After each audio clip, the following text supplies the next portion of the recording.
So I do think, yeah, if you just rest on those laurels, right, then I do think it's a big threat because buyers are going to engage differently.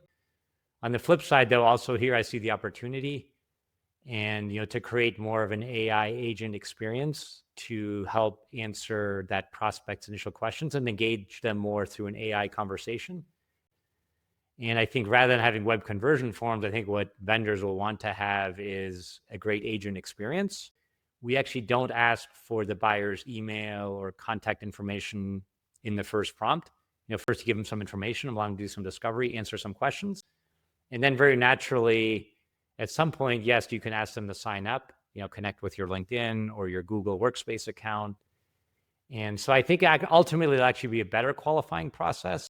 So ultimately, I think those that innovate and create this new AI first experience for the prospect to just answer all their questions with a very well-trained agent that also very comfortably at some point does ask them for their contact information. And so I think there's actually a massive opportunity there, but I think people are going to have to retool. They're going to have to retool with AI and have a whole new prospect engagement, prospect qualification process that will be very AI driven. But I think those companies that do it well will actually end up in a better place with better qualified prospects, one-form prospects, and actually much more data on what that prospect's looking for. And, go straight to that consultative, empathetic salesperson that can then just close the deal. So, so net, I'm bullish for those that innovate and seize the opportunity to reimagine the whole prospect buying experience with AI.